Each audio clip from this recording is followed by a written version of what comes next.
Welcome back to another episode of Bitfinex Talks. I'm your host, Ricardo Martinez. Today, I am here with Shishir Varghese of Spectral Finance. Shishir, how are you today? Good. Great to see you, Ricardo. Great to see you too, man. Thank you for coming on the show.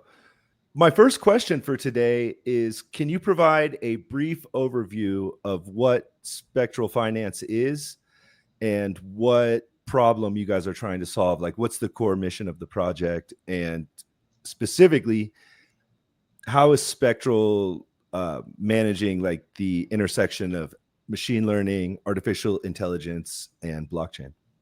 Yeah. So we've been trying to basically under this thesis that all of this AI and ML is exploding in Web2. It's starting to creep its way into Web3. But in order for smart contracts and some of these like terms like autonomous agents to really kind of interact on chain, there needs to be this verifiable way for smart contracts to digest all this data that's kind of exploding outside of it, right? And so in order for a lot of this, like these applications, in order to reap the benefits of it, smart contracts generally need verifiable and validated data. And so we provide a lot of those assurances, as well as kind of enabling like what we're calling like this inference economy to kind of permeate on chain.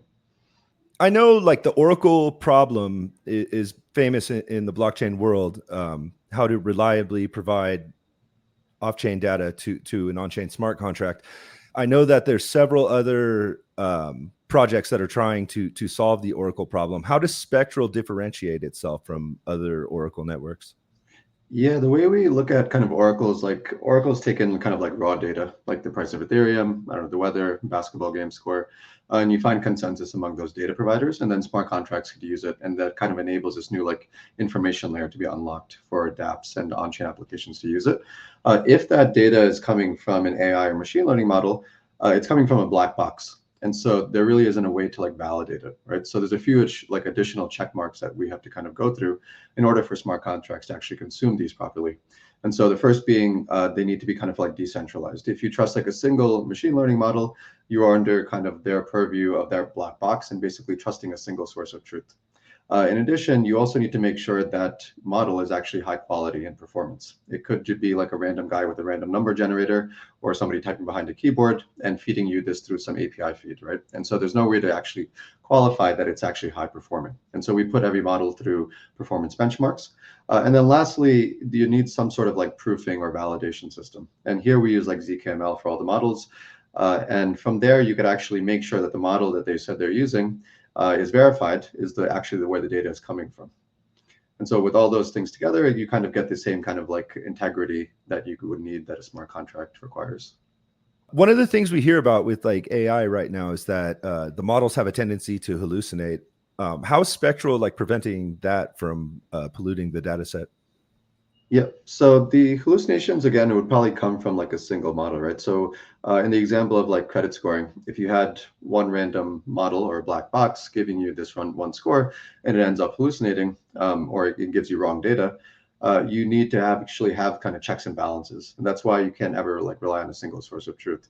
Most of these hallucinations come from like an LLM, like people engaging and talking to it.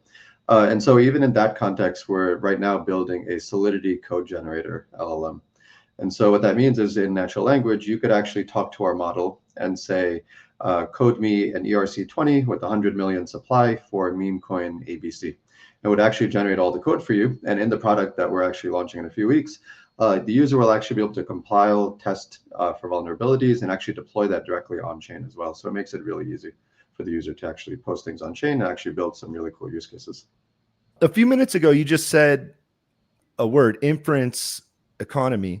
And I was wondering if you could kind of elaborate on what the concept of the Inference Economy means and how it incentivizes the creation of high quality machine learning models.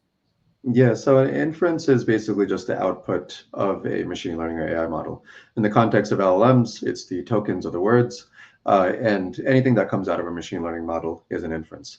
And so our thesis basically is that, like as I kind of was talking about before, is that all of these inferences are aggregating, right? They're building up. And in order for these inferences to be used in a quality way for smart contracts and all these different on-chain applications to leverage a lot of this, these are the inferences that they need. And so this inference economy is kind of twofold the way we look at it.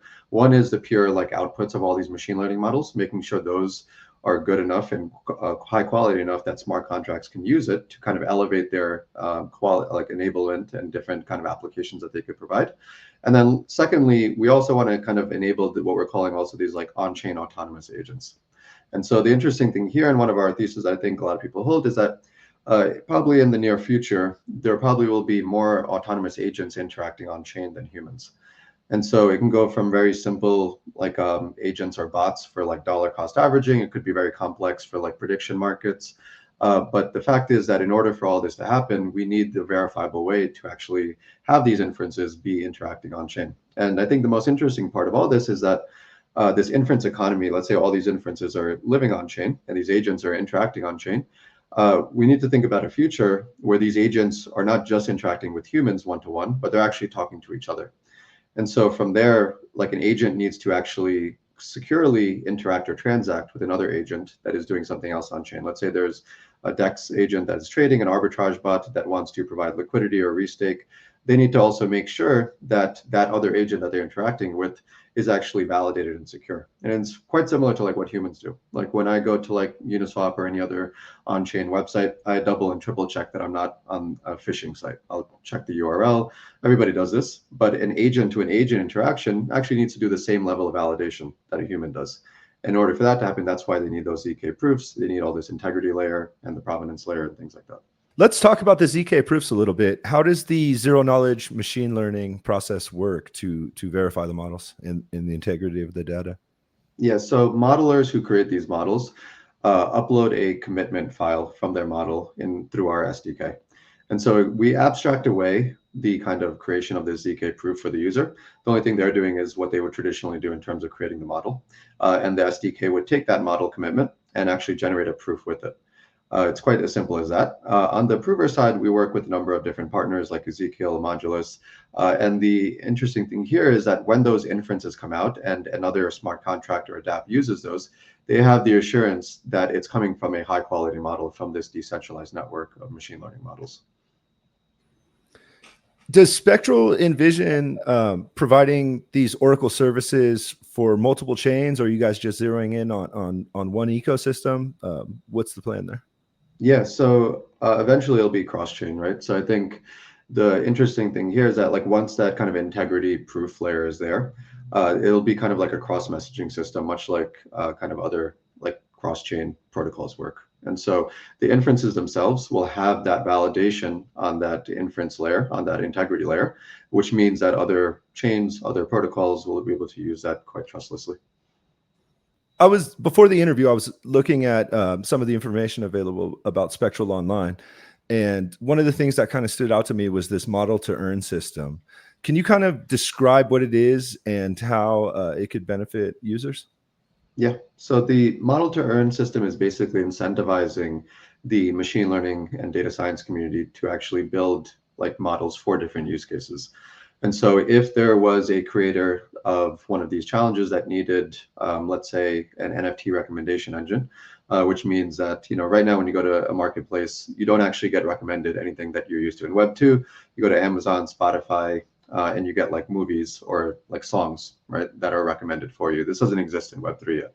But a really simple implementation of like a machine learning model is to take your past transactions, kind of like what you watched or what you bought, and give you recommendations of what you should buy. Maybe you have 5 out of the 10 parallel gaming cards and you're missing the last 5 to finish your deck, something like that. So there would be an incentive for these modelers to actually create these machine learning models that are suited to different use cases that are needed by the market. And then they're getting paid for each kind of like abundance of like demand of that use case itself. And so if there is a supply of models that are fixing this solution, like an NFT recommendation, and then there's this demand, they're basically getting modeling to earn, right? So if they're getting paid for these recommendations, then they fit through this kind of flywheel. I wanted to switch gears a little bit and ask you about the Spectral token and what role it plays within the ecosystem, and if it offers like any governance benefits or anything like that for token holders. Yeah, definitely. The underlying kind of underpinning fundamentals is definitely governance. And so because this network is, and machine learning and AI is like so quickly evolving, we definitely need to kind of give these kind of reins to the community and the users or holders of these spec tokens, which ties into like the modelers, right? The modelers to earn also receive spec tokens for kind of participating in building these use cases. Then they're the ones who kind of govern how this kind of mechanism unfolds. And so there's modelers and there's also validators. Validators are the ones that assure the quality and also the proofing systems of the modelers that submit their models. And the token would actually be used to secure the network in a couple of ways. Modelers and validators would need to stake in order to participate. And then they would receive rewards of those fees that people pay to use those models, in addition to this spec emission itself. And then consumers are the ones basically taking the outputs of those models will also be able to pay in spec token, which is quite similar to kind of like paying in like link token for like a Chainlink Oracle. In what ways does Spectral plan to evolve its platform to ensure that the validators remain decentralized? Mm-hmm. Yeah, so we have like strong incentives for validators. It's a permissionless role where they can come in quite easily, like check validation. We abstract away like the proof checking through our kind of validator SDK. And so we want as many validators checking the outputs of these models and the commitments of these models as much as possible. And so we want to incentivize that behavior through validators. I think another way we're evolving in that sense is that a lot of the machine learning outputs and the kind of inferences that these modelers are providing will also be fed through our LLM. And so the LLM that generates code will actually allow users to deploy those contracts on chain. But I think the interesting last part of this is that the LLM will have its own wallet and have access to its own private keys. So if a user generates code with the LLM for whatever use case they want, all the user needs to do is actually seed the LLM wallet with money. And then the LLM actually acts like a human on chain. It has access to private keys where it could actually transact on chain, has funds to do so, and actually sign permissions and sign transactions at will according to the code that the user generated. This LLM that you're describing, users interact with it how? Is it like a text-based prompt, like similar to Chat GPT or something like that? Yeah, quite similar. It's almost identical to like a traditional LLM. So you would write in there, can you code me an arbitrage bot for USDT across Uniswap and SushiSwap? It would generate the code for you, and then you could actually compile and test the code right from that text box. And then you could actually deploy that because there's a wallet connected to it, and it would actually push the code right on chain and start interacting. And so as long as there's money or funds in that LLM wallet, it actually continues to trade for you. And then you would have access to either generate profit, withdraw it, etc. And then what we're actually creating here is for creators or users to create these autonomous agents on chain, and then which then enables this idea of like an agent economy. And so other users, if I build like a really great arbitrage bot, for example, other users would actually be able to use that agent and that code as well. And then me as a creator would be able to benefit from and monetize from that. Okay, and these agents would be like in a plugin store similar to the one we see in Chat GPT? Yeah, exactly. So a lot of like those creators, validators, modelers would be able to access these through this kind of like GPT store or agent store or this kind of agent economy. The cool thing here is that like the creators are like users can just create agents at will, right? So they're very much like bots, like in the Web2 style, but they live on chain, they have access to their own wallets, and they can transact and do anything at will. If I wanted to keep my agent secret because it does Yep. the job really well, is that also an option? Yeah. There'll definitely be options to either keep it private or make it public and try to monetize from it. What kind of use cases do you personally kind of envision for these agents and the LLM in general? Yeah, I think like the dollar cost average thing is a quite a simple, straightforward one. But I also think there's a lot of cool things because there'll be like browser plugins, there'll be a Chainlink plugin, DeFi Llama plugin. So you'll be able to pull data from like TVL or like liquidity provided or who's restaking and things like that. And so even something like go to like Dex Screener, Dex Guru, scan for like the last tokens that were launched in the last 24 hours, do a vulnerability check with the LLM to check that it's not has any vulnerabilities or it's not going to rug me. And here's money in your wallet. If it checks all these boxes, deposit money and buy this token. Another thing could be prediction markets. Check for like election markets on Polymarket and do some research to actually like due diligence on the actual prediction market, and then place a bet on one of the options there. As far as like AI being able to lower the barrier to entry to technical fields for non-technical people. Could I, like hypothetically have this LLM create me like a whole smart contract or like issue my token for me? Yeah, exactly. So the LLM, it generates code in Solidity, right? So that's exactly what smart contracts would use. And then from the LLM itself, you could actually deploy that code directly onto the blockchain. And so it lives on chain as like an actual like smart contract itself. And depending on what you wrote in that code, it does exactly that.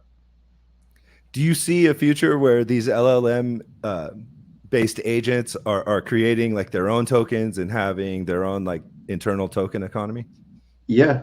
I think that'll definitely be one of the kind of evolutions of it.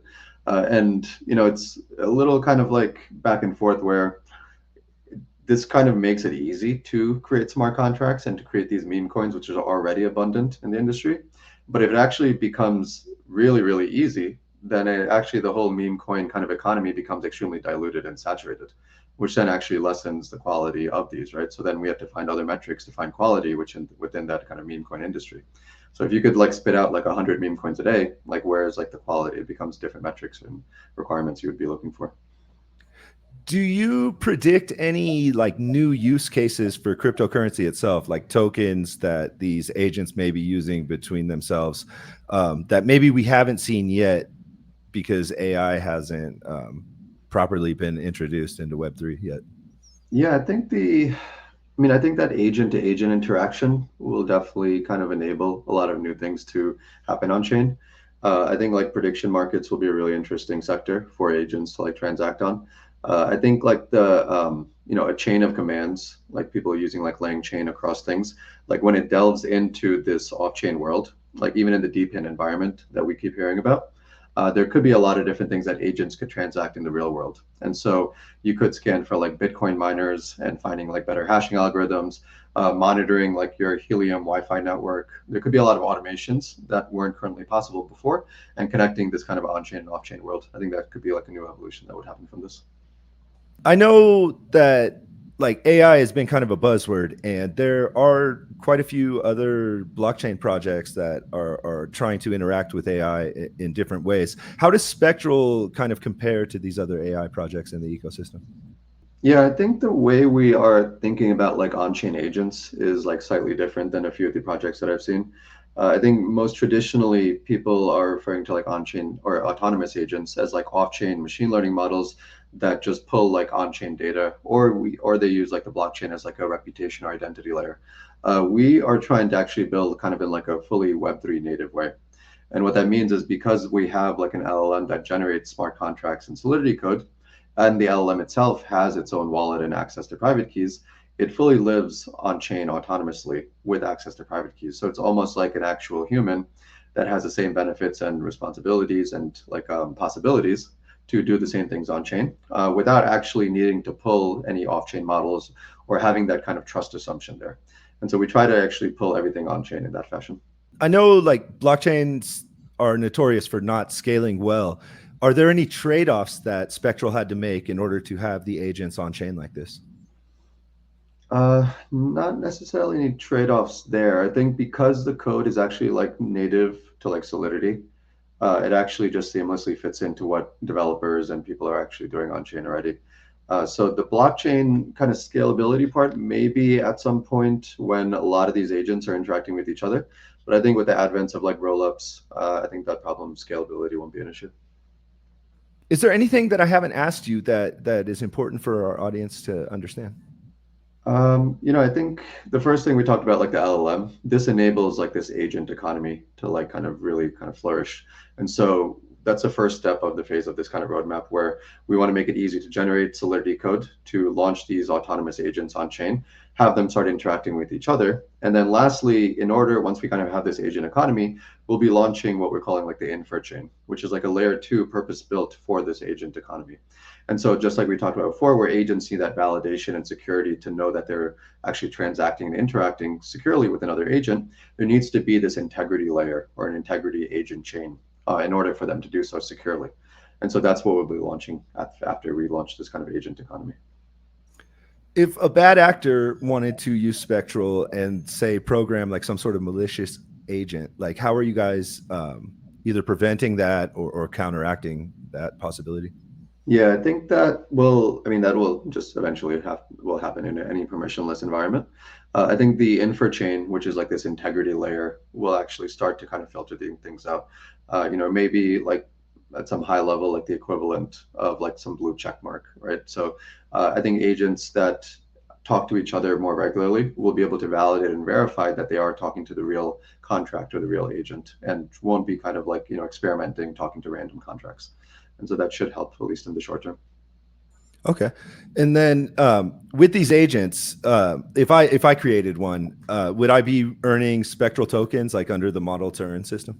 Yeah, exactly. So the creators of these agents, once they're launched on chain, you'll see like this kind of marketplace of different types of agents for different use cases. And if users wanted to use that, the creator of it would be able to set some sort of fee and then be rewarded as well. Could you detail any type of real world problems that Spectral aims to address with Web3 native data science challenges? Yeah, so we've been exploring a few different avenues here. I think the NFT recommendation one is kind of like a real use case that for some reason hasn't really kind of brought into Web3, right? Like we should have much more kind of customized, tailored like solutions in our marketplace, especially based off of on-chain data being accessible by everyone. I think another thing that we've been exploring is around like kind of smart contract vulnerability detection. There's a few of these startups building in this space, but it's really very much like a machine learning problem. And so taking a lot of this, automating it, finding the best data sources for vulnerabilities, staying up to date with vulnerabilities, and making sure all these smart contracts are securely deployed is like a huge use case. I think that will like have strong legs. Is Spectral currently using AI agents like this to evaluate the smart contracts that Spectral's using? Yeah, we use kind of like simple ones, and then we work with like partners. I would say at this point, it's just still safest to like go with like a professional grade auditing firm, which we still do. Like, how far into the future do you predict that like every Web3 user is going to be using these kind of LLMs and AI agents? Every time I give like a timeline, it gets like cut in half. So it's like, I would say, in the near future there's definitely going to be some sort of like inflection point of agents like running wild on chain and users interacting with them, probably not even knowing that they are. And then I think the interesting thing is like it should elevate kind of our UX and experience, right? So one thing I had left out earlier is that through like an LLM with its own wallet connected to yours, a lot of this kind of like UX, like kind of clunky nature that everyone has been complaining about, like having to figure out private keys, public keys, signing permission, signatures. Is this signature safe to sign? These are all things that a regular, Web2 traditional person doesn't really want to deal with, right? They just want to start transacting, buy an NFT, trade, whatever they're doing. But through an LLM, you actually would be able to abstract that away. There is this kind of like intent-based like narrative that's been picking up in the Web3 space. And so intents could really be done through an LLM. And so if you say bridge this 0.1 ETH over to another chain, you don't need to hop around and figure out, okay, which bridging solution should I use? If I want to make a trade, all these things should be abstracted away on the back end by solvers, and the LLM should be able to, and the agent should be able to handle that directly. And so I think a lot of this is like rethinking how like a user kind of interacts with Web3. So right now it's like through a wallet. That's like our gateway through like Web3 interactions. And so we could actually start to rethink what that gateway is. It doesn't have to be just strictly a wallet. It could be through natural language and just human interaction. In Web3, like a lot of the points of failure revolve around key management and then also like bridging to other chains and stuff like that. Is there any security risks to outsource that to an AI agent? Uh, I mean, it would be the same security risk of like the private key leaking, but in terms of like for the user, I mean, that'll always be there. But I think for the user, it's not really an issue. So the way that the LLM has its own wallet, the user has their wallet. They're connected through account abstraction. So there's like a smart account that connects them. So you fund the wallet with the LLM wallet with whatever you want the agent to do on chain, but you could always withdraw it, right? So there's no worries of like it doing anything like that. So you always have access to those funds. I know you mentioned the spectral token as being like the token for these economic interactions, but do you also see these agents transacting in multiple other tokens as well, like from Yeah. other ecosystems and then as well from within the spectral ecosystem? Yeah, yeah, definitely. I mean, I think they should, right? So I think in order for it to give like kind of any natural interactions or transactions that any other human would do on chain, you need to actually make it be able to kind of access these other tokens, trade them, buy them, sell them, access NFTs, do all the same kind of actions that are possible for humans, but at this kind of autonomous agent level.